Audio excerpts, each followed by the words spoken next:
plan na naman kami ulit. Iba na naman yung aming ano ngayon.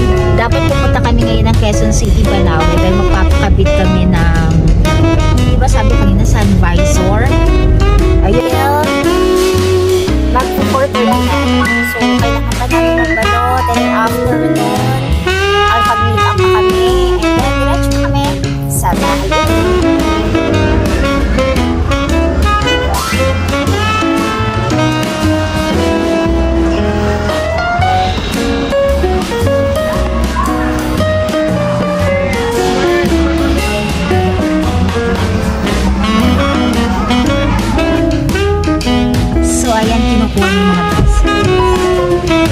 Umuulan kasi ngayon dito. Nandito kami sa Merry Christmas! Merry, Merry, Merry, Merry, Merry, Merry, Merry, Merry Christmas! Merry Christmas! Happy, happy, happy, happy, happy, happy, happy, happy Christmas! Happy Christmas! Merry Christmas, everyone! Family is number one! Happy holiday! It's the Christmas time today!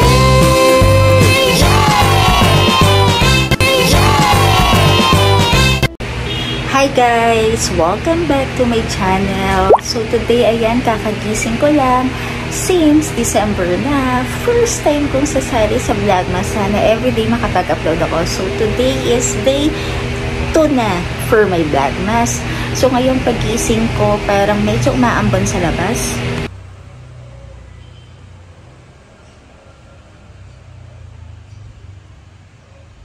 Sana huminto na rin yung ambon na yan dahil mamaya pupunta kami ng Banawe para magpalagay kami ng green visor ng mismong sasakyan namin. So, pupunta kami ng Quezon City, Banawe mamaya.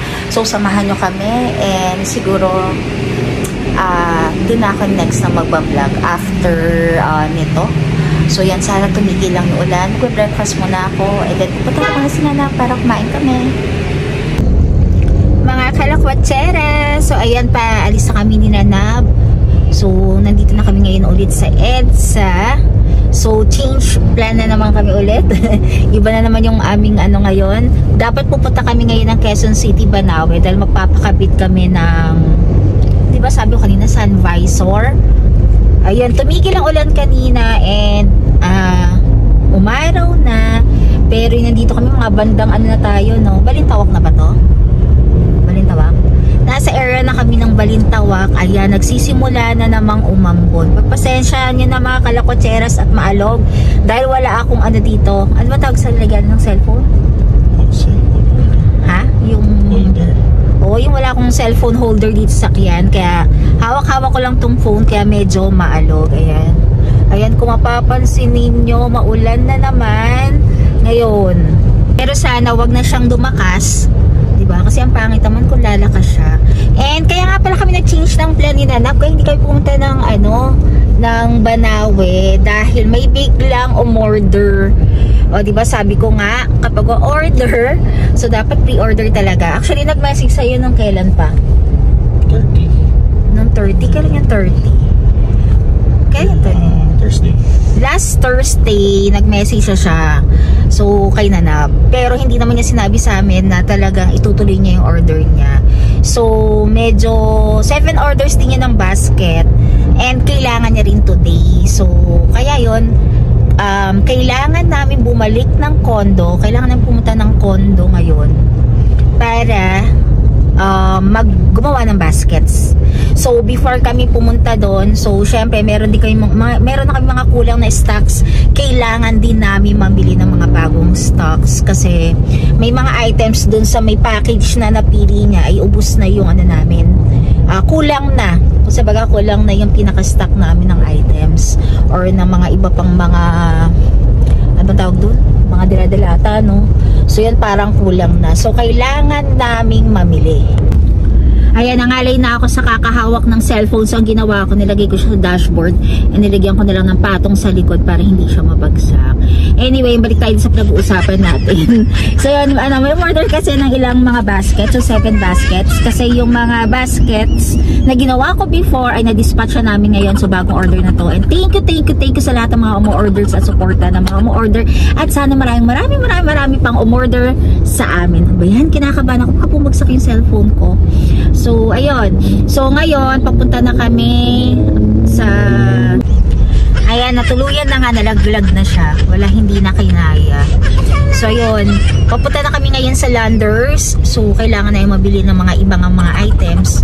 So, siguro a-update na lang kami pag malapit na kami. So, dapat ang plan namin, kasi diba, pag ganitong mga araw, weekend, galing kami sa side ni Nanab. Ngayon, dapat papunta naman kami sa side naman namin. So, gano'n. Talagang weekly yon, gano'n ang gawain namin. Pero dahil ngayon, kailangan namin unahin muna itong mo-order na to. After namin doon, dahil makikipag-meet din naman si Kuya. Malapit na rin doon sa way namin. Sa Quezon City kasi yung makipag-meet si Kuya mamaya. Ipapakita ko na rin dito sa video. So, tsaka na lang kami diretso uwi. So, yung mga kalokatseras, update ko na lang kayo later. At nangangalay na talaga yung kilikili ko. Pero medyo dito na kami ngayon sa SM North naman na area. Medyo malayo pa kami. May minutes pa kaya tayo. Sana hindi umuulan dun sa mga bandang Ortigas. So, yan. Kaya medyo dumidilim na sa ilalim kami ng LRT to na yung ginagawa, no? Di pa rin tapos yung ginagawa ng LRT to. So, yan. Parang ang dami mga sasakyan ngayon na parang bumabiyahe, kaya medyo mabagal kami Nanab. So, see you later. Update ako later kapag nasa Landers na kami.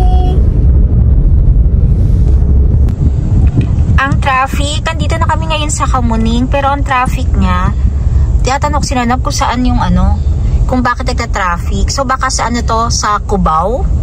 Hindi ko lang sure kung may sale ngayon sa, Araneta, no? Sa Araneta. Ano ba yung mall sa Cubao? Yung Gateway, baka may sale sila doon. Yung SM Cubao, baka may sale. Kaya ganito ka-traffic. Dahil Sunday naman ngayon, bakit ganito siya ka-traffic? And ayan, kung napapansin ninyo, maliliit yung patak ng ambon niya. Kaya ang bagal namin. So, anong oras na rin? 2:45 na, no? 2:45 na.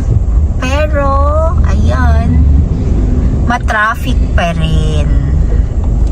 Pero sana wag na siyang dumakas, 'di ba? Kasi ang pangit naman kung lalakas siya.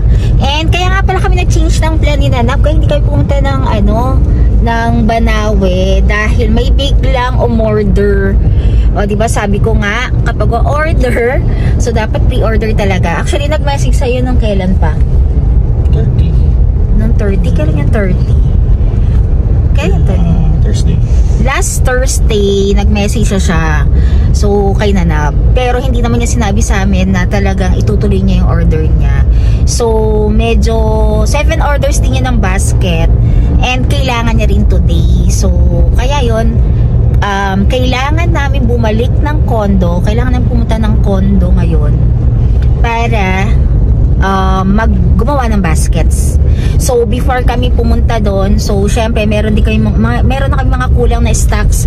Kailangan din namin mabili ng mga bagong stocks kasi may mga items doon sa may package na napili niya ay ubos na yung namin. Kulang na. Kasi baga kulang na yung pinaka-stock namin ng items or ng mga iba pang mga tawag doon? Mga dala-dalata, no? So, yan parang kulang na. So, kailangan naming mamili. Ang traffic, andito na kami ngayon sa Kamuning, pero ang traffic niya, tinatanong si Nanab kung saan yung kung bakit nagta-traffic. So, baka sa to, sa Cubao. Hindi ko lang sure kung may sale ngayon sa, Araneta, no? Sa Araneta. Ano ba yung mall sa, sa Cubao? Yung Gateway, baka may sale sila doon. Yung SM Cubao, baka may sale. Kaya ganito ka-traffic. Dahil Sunday naman ngayon, bakit ganito siya ka-traffic? And ayan, kung napapansin ninyo, maliliit yung patak ng ambon niya. Kaya ang bagal namin. So, anong oras na rin? 2:45 na, no? 2:45 na. Pero, ayan, matraffic pa rin. Ayan mga kalakwatsera, so nilagyan ko na lang din ito ng audio dahil hindi ko alam kung hindi ko ba na-on yung pinaka-mic ko. So ayan, ang sinasabi ko lang naman dito sa video na hindi ko lang din maibablog yung mga prices dahil kaka-upload ko lang din naman ng mga updated price last November. So kaya hindi na rin ako vlog and nagmamadali na rin kami ni Nanap.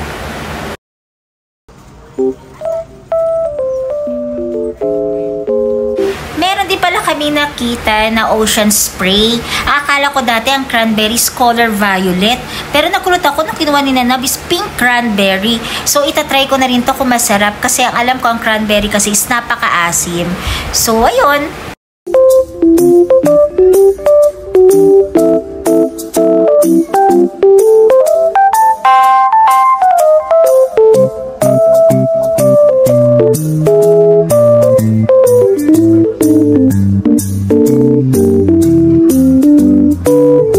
Natapos na rin kami sa lahat ng mga pinamili namin. So, kailangan na rin namin bumalik sa condo para ipack lahat to para sa mga basket.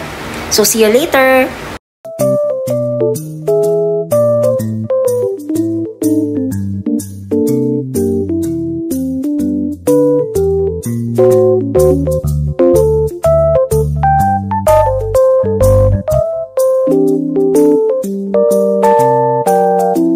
Kakatapos lang namin ngayon sa launder. So yan, umulan nga talaga. Pero hindi naman siguro ganun kalakas. Grabe kanina naka-mic ako. Hindi pala naka-on yung mic ko. So salta ako ng salta kanina. Doon na nag-video ako sa launder. So ayun. So pero okay lang din. Siguro lagyan ko na lang din ng sounds yun. Yun, pauwi na kami ngayon sa condo.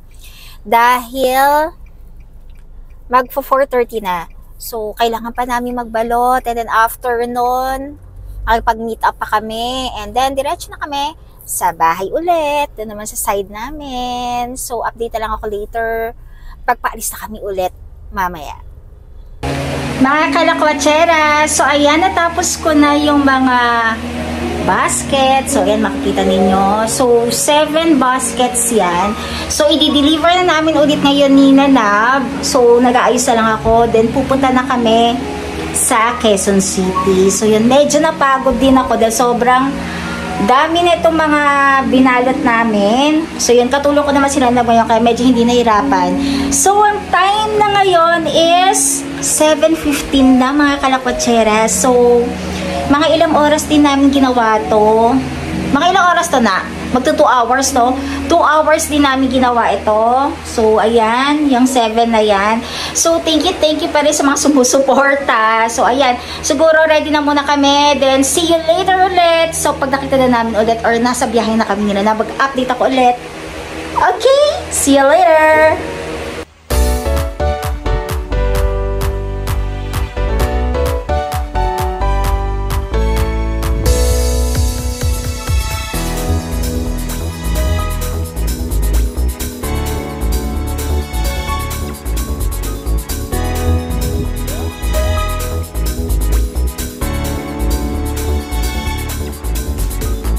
Ayan, mga kalakwatsera. So, ayan, kinukuha na yung mga baskets.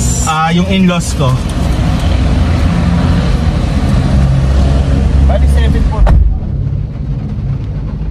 So, ayan, kinukuha na yung mga baskets. Umuulan kasi ngayon dito. So, nandito kami sa Yellow Cub. Kakaalis lang namin ngayon sa Yellow Cub. So, yun. Medyo nag-sorry rin naman si Kuya dahil short notice dahil sobrang dami daw nilang ginagawa nung weekend. O, diba? Ang bait ni Kuya. So, thank you, Kuya. So, ngayon pagpunta na kami ulit, pauwi na. Grabe, umuulan. So, yun. Siguro nagantay din naman siya sa amin dahil medyo natagalan nga kami, diba? So, sobrang nakakapagod talaga yung araw ngayon. Pero, syempre, at least natapos na namin lahat ng gagawin namin. And, alam nyo naman, this coming day, diba, alis na kami. So, magta-travel kami ni Nanab. Sana, more pa. So, before kami umalis, pwede pa naman tumanggap ng mga orders. Then, after nun, pagbalik na namin ulit ni Nanab. So, ayun, natapos na naman ang araw namin ng sobrang pagod, diba, mga kalakwatsera. So, yan ang sinasabi ko sa inyo, kung hindi ka magde-daily vlog talaga, hindi mo rin malalaman kung ano talaga yung mga nangyayari everyday eh. So, ganyan yung nangyayari sa amin everyday dahil tuwing weekend, So, sinisugurado namin na nakakapunta kami sa side ni Nanab, sa side namin. And then, kapag may pasok na, balik kami ng condo. So, ganon ang ikot ng ano namin ni Nanab. Then, syempre, hindi mawawala yun weekly. Kailangan magmumol kami, kakain kami sa labas. Mga ganon. Depende kung ano yung mga plano. So, yun mga kalawakatseras, pauwi na kami. And kung mapapansin, binuksan ko lang yung ilaw dito sa sakyan. Ayan, kaya medyo madilim and maulan naman ngayon. So, hanggang dito na lang. So, please, sa like pa rin sabi sa inyo. Mga hindi pa rin po nagsasubscribe sa YouTube channel ko, please subscribe na po. And ito po yung date na vlogmas natin. And syempre, pipilitin ko talaga na mag-upload every day para makumpleto natin yung vlogmas. Actually, date na nga ako na kapag start ang vlogmas, dapat yan start ang December. So, yun mga kalawakatseras. Please don't forget to like, share, and subscribe po dito sa YouTube channel ko. Syempre, dyan ako kalawakatseras pa rin. Hanggang dito na lang. See you next time. Bye!